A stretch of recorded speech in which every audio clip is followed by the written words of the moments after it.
Oh. Next month is already October. And it's already 1 year. So, have you been telling them also of our, we have an ordinance here, the safety signs, no? Ordinances natin sa, nga may mga early warning, devices. no? In fact, RDC board yun ang author, no?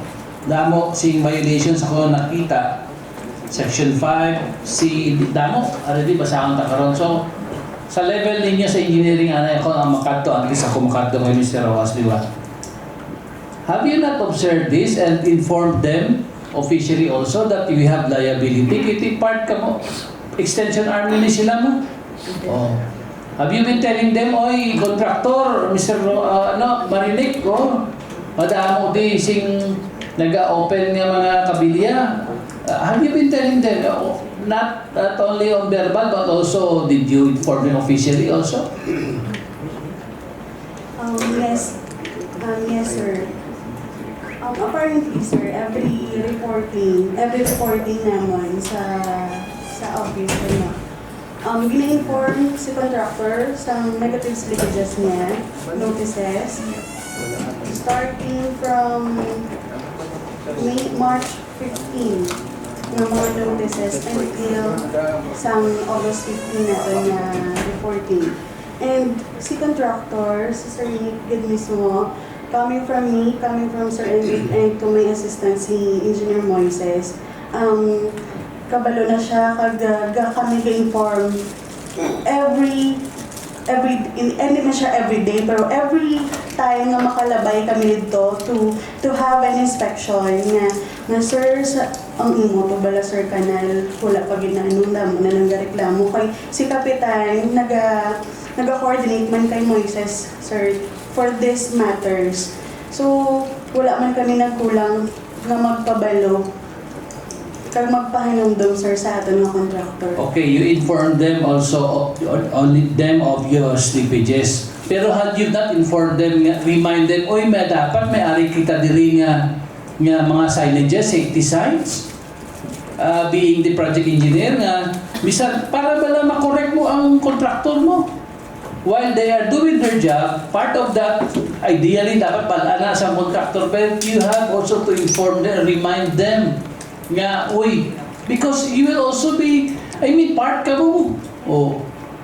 Yes, sir. Siya implementing nito napaibalo din sila, oy, butangan ninyo din sa safety signs, may violation kita sinidi, kamu sini matabok, amuni, tik, lang tawa bala. Okay, let me read to you.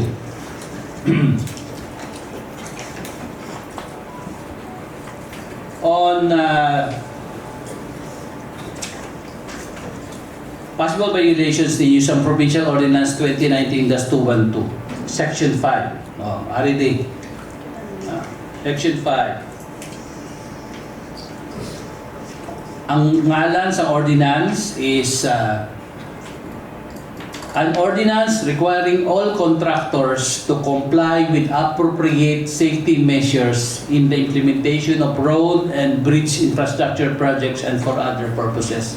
Authored by Honorable Jun Mondilar. Okay, Section 5. Appropriate safety measures refers to the installation of reflectorized warning signs, the placement of reflectorized safety barriers, using of personal protective equipments, PPE, presence of traffic aid, presence of project safety officer, presence of project first aider, presence of operating equipment spotter, removal of needless construction equipment, okay, warning signs at the project site,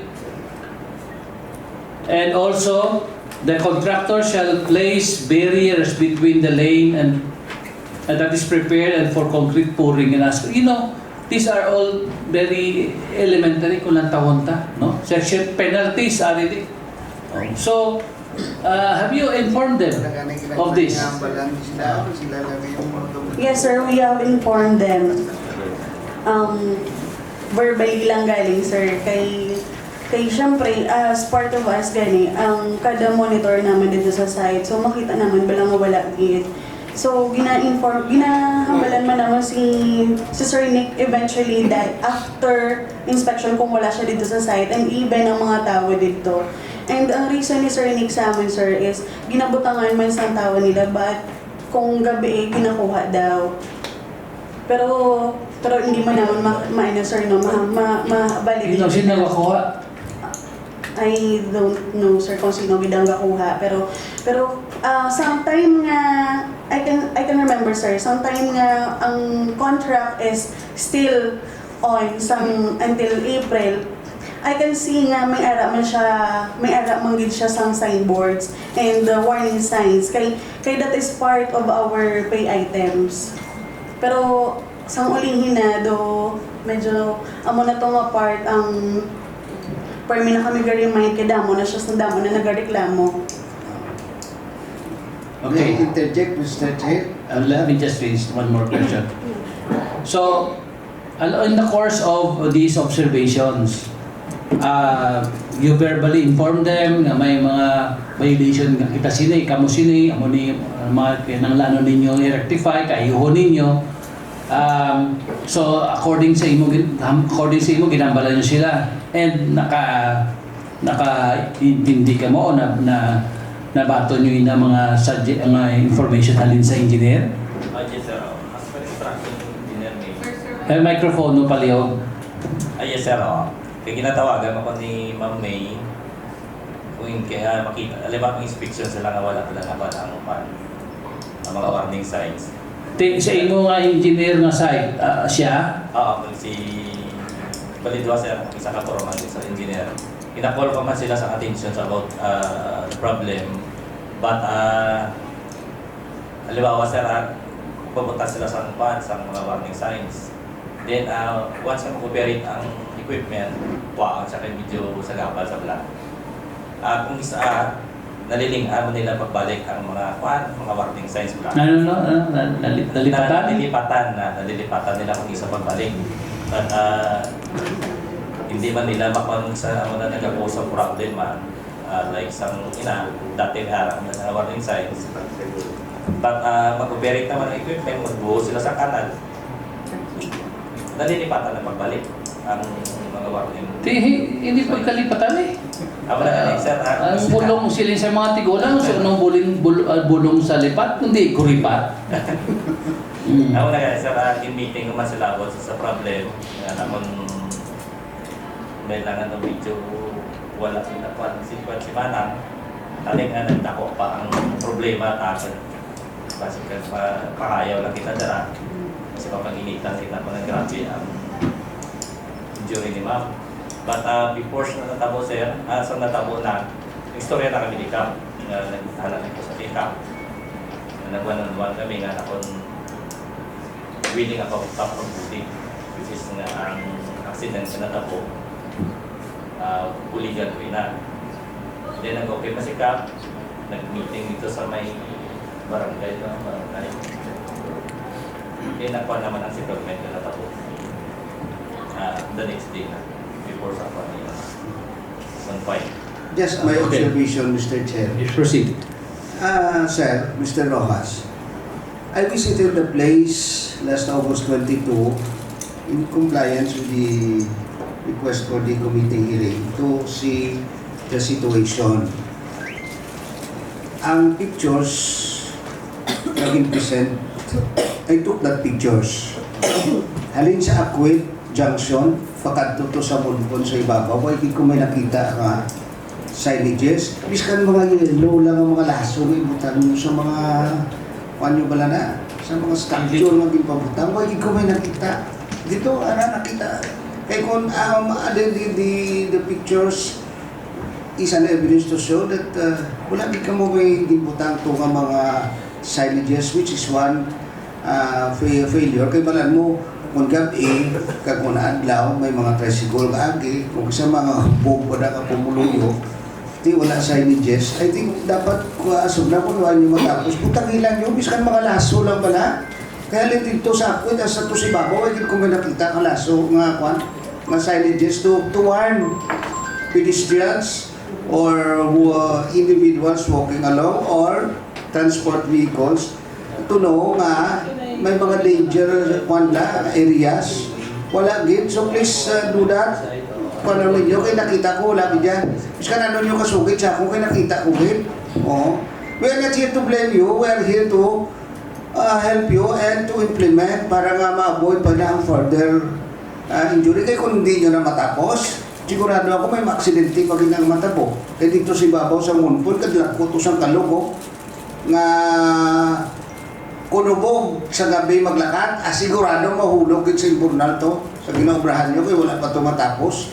Pero kung may mga signages, at least marilib ko mo yan sa obligasyon ninyo. Kasi hindi may signages mga kami, pero dito ako lagi. So please do that to para makakuha natin. Yes, thank you. Yan, paling po abi ibalik ang pictures nga makita bala ang mga sa kanal nga harap ang mga sige pa. Ang mga una. Na, sample lang na, that's one. What can you say about that, Engineer Andy? And, can you respond? What can you say about that? And, ano?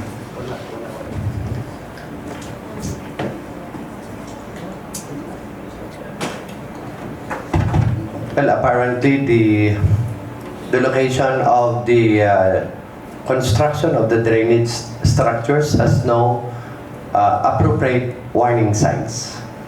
Okay. That is dangerous to the traveling public, Your Honor. So is that how do you check this as a demerit sa ato nga mga contractors? Maparte na sa iyang kwan nga sa liquidated damages niya, hindi? Well, Ang liquidated damages niya is only because of the time frame. because of the delay. Delay, Because of the delay. Pero iniya sa mga parehas you're imposing danger. Wala. No, Your Honor. See? So, amo pagid na. So, pero sa level ninyo, that is very alarming. So ano dapat himo naton sina? Buwatan side, see? Luwasin ang puputang sansay. Anong himoon dapat? We request the contractor to speed up the work. Dasigon niya ang pag-obra dira para to prevent occurrence of accidents. Well, going forward, Mr. Chair, wala abi kita sang nagakonduct sang CPES, kinatawag ng CPES, Contractors Performance Evaluation System. Unluckily, we have no personnel who were trained to do that because all of these things, ang ginaistorya natin diri subong, should have been properly reflected in the CPES evaluation of the contractor. No? Pero why kita sang competent personnel who had undertaken training for that. In fact, way back in the office, we are looking for some government agency like SIA, Construction Industry Authority of the Philippines. That is the line agency under DTI ata that conduct the training. Anyway, going back to the meat of our discussion, kulang gate sa warning signs. Again, kabalo na si Mr. Rojas, my staff, even me myself, kung nagalibot ako an weekend or an holiday, kag kung may makita nga dapat kakulangan dito sa project naton, ginatawagan ko na siya. Why man kami nag-remiss sa pagtawag, no? So the accident that happened is really unexpected. Makaluluoy gid man to si Manang. In fact, I also happened to talk to her last Saturday together with the barangay captain, and it's good that according to Mr. Rojas, he had provided a financial assistance to Manang yesterday, I guess. Okay. That picture alone poses really great danger. May bata daga-bike, makadanlog, makadiretso, tuhog. Isa lang pero kayo naging pakita. So, my point here is, That is urgent na, Mr. Rojas. That project needs immediate response, kag immediate corrections. That you don't want, hindi naman gusto, bisan sino man, I understand, hindi ta gusto, may matabo naman nga basi mas sobra pa da na wood. So, it is now very paramount on your part nga dapat matapos na, tapuson nyo na ang project as soon as time possible. And for the engineering department also, engineering himo na kamo sa tikang kaya nga implementing arm nyo sila. No? So, kung kailangan luwas ang science ka na, i-allow pa lang na aga putrod ang kabilya sa ibabaw. Kung wala pa ginaobra, di papila na sa dalong, kaya pa man ginaobra. No? That's very simple nga mga tikang. But when you allow that exposed, bisan sino, mahulog na karon, ituhog, ate. Dako ang problema, Mr. Rojas. So, sa inyo man, sa engineer, sa inyo mo do, hambalin na to subong ang mga kabilya stand out subong, nagatindog subong pahigda. Kay any given time, kasi may mga bata nagambang, gabay. You know, so, dili nyo makita nga ang project niya sa gobyerno, hindi niya basta-basta nga mo ni. Because you're also talking of lives and lives here. Board Member Soliano, you have something to say? Thank you, Mr. Chair. I would like to know from Sir Rojas, no? Ano ang cause ng delay sa tamang ikalawit ng delay? I think last year pa yan nag-start ang inyong kontrata. During the bidding, wala kami anticipate, Mr. Chair, there's a PVC pipe in equipment board. But during implementation of project as a winning bidder, pag-start namon, dito ko na nakita na may aras na PVC pipe sa dalong that will cause a delay. And second, wala man akong gina-expecta sa mga tao namon. Dumi nag-join sa ilang na kainuman na babae. Natama man niya nga nagka-trouble. Dito ginsulong sila sa tatlo katao. May baril. Pagkaaga, automatic na ng equipment na ng tao pull out just to protect my personnel. Where is that? Ay, risk go grabe. Where is that? Sa Mulpol. When was that? Daw lamang ko kapatid, pinamangkot ko man sila. Sa barangay, kapital lang ko na pablatter ako ng tao, sir. Kaya why ko naging kuwan sa police station. Kaya ay una pa kayo, kami sa Pandua. Hindi ko gusto na ng possible maglalaki ng sitwasyon. Ginulat ko lang ang timing kay Cap, ng istorya at mga side sa Pia, na masitol. Saka kami nagbalik para safety manatan. So, ano kalawin dito ang calling off period mo ito nga, no? Mga almost 26 to 28 days siguro, sir. Almost 1 month in. Mga Nag-start 1 month sa akin, nagpatrisyon na ako, nagpasa mga equipment. Na nagpasalig na si Cap nga okay na, safety na, balita usay na wala. Muto nga daw, kampante naman ako nga pabalikon sila, kaya nagpasalig na si Cap. And except that, sa PBC, instead na trabaho sa equipment, sa madali, nagdugay kami kay kada excavate, wala ton ang taga Wata District, i-manual nila pull out na matamak ang tubo, wala ton naman namon, then another excavate na naman.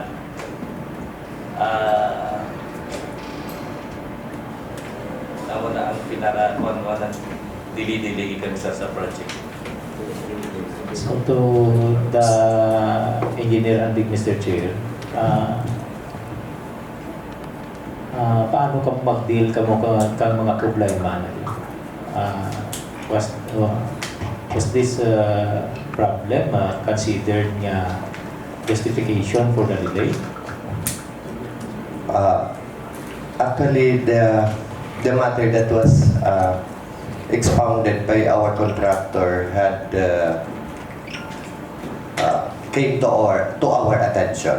No, in fact, he requested for a suspension or an extension of time due to that effect, citing among others, according to his allegation, peace and order situation. But when we reviewed the provisions of the implementing rules of RA 9184, hindi pwede. We cannot issue suspension of time or extension of time due to that incident nga iangot naton sa peace and order situation. What I did told him, well, that was rare case or himo inayasang himo nga mga tao and wala kami dayasang may maybo. Kahit batuod ina, Your Honors, right after that incident, ginpull out niya ang iya mga equipment kay mga tao for almost around 28 days nga wala gid sang trabaho sa site. That's why nga nag-extend gid ning iya nga completion date and then sila ko sa iya. Again, kami sa engineering office, we will impose liquidated damages as stipulated in the contract. May I interject, Mr. Chair? May I know when was that?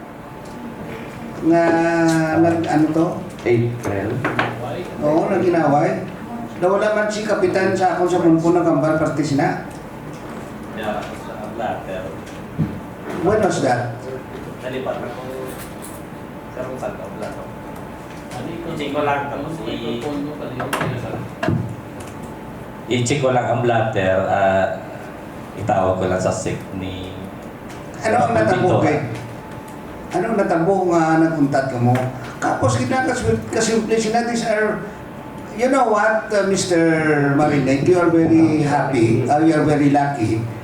Kaysa Baruta, 3 gid kontrata ang imo nakuha. Doha? O may suol pa. Ang portion pa na sa akwit nga daw pinana, dadala na lang ng tanan, no? Hasta sa ibabaw. O. We wanted as much as possible nga tapuson din na. Wala kakakita sa amon na nag-intervener dira, nag-istorya, pero we wanted that project to finish kaya amon na yung project. So we are concerned na dapat matapos mo na. You never see us ka nag-intra, nag-istorya sa imo, kung ano ang kinambal na mo niya, nagpangayo kami siguro. Wala din kami kapakilala kami sa inyo. It's only this time because of the slippage. So tanay, kung may mga problema ka mo sa to, that is very easy to solve. Kaya ang kapitan na, ayaw na kang sa munpon. Wala na problema. We could have intervened kung mag-intra ako na, hindi ba na nila pag-amon silang imong pan siguro? Ang problema, I think we do not buy that idea. Kaya bisa nakita ko, ang imo din nga sa mga pictures will show damo pa kabilia mo nagaputrod buhay gani sa mga signages as nato sa ibabaw. Nilipot ko ginda mo. Pinatawag ko ang duwa ka kapitan. Kag pinamangkot sila kung ano ang problema. Sa una pa na nga ginsaga nila ka reklamo hasta mga pumuluyo sa akon, sa amon. Pero wala din kami nag-intra. Natawagan ko lang si engineer na may di problema na, may diferensya. Kakatuhan kay base abi nyo, magkatuhan kami naman kung ano naman yung istorya nyo. It's only this time. But I think, pila na ang slippage sa engineer? May I know? Slippage at 37, 127. Your Honor, bali nalagas naman ang sabong naman dito. To 6% naman ang slippage. Ha? Almost 6% naman. Sir, if I may, sir. Yes. As an update for the concreting no, for the project, as of kagina lang gid, our assistant, si Engineer Moises, nagkata sa site to see the overall sang project natin. So, ang project na to subong is almost 93% na with a slippage of negative 6.334. After August 29, nag-start sila balik sa site to conduct ato ng mga construction sa mga kanal naton. And as of the moment, though, almost mga 80% na ang kanal naton dito, sir, nga may cover. What about the variation order? Instead of 6 meters, they mo to 5 meters. Was the canal already finished? Kinakita ko to si Baba, may picture ako dira, wala tumatandog, may mga kabilya pa to. Hindi, sa Monpon. Kag dito sa punta, lipot nyo ang 6 meter, supposedly 6 meters ang road, lipot nyo sa 5 meters, nagreklamo ka niya ang mga pumuluyo, but I think there was an agreement, a variation order nga instead nga 6 meters, 5 meters nyo, kaging buhatan nyo sa kanal. Diba? Correct. Tinakita ko to, ang kanal to, ay pa tumobra sa to sa ibabaw. Naobra na nila, ma'am? Gamay pa lang, sir. May gamay pang nabilin. Sa Monpon, sir. And sa 6 meters nga na, sir, originally, the project is 6 meters kinman ang width. But during the conduct of a stake survey, dito na... Hindi nyo ang length ng karsada. Is that correct, no? Yes. In-extend kay may variation from 5 meters, from 6 meters, hindi mo 5 meters, tapos may kanal, ginambalan sa akong sang kapitan, nga because of that,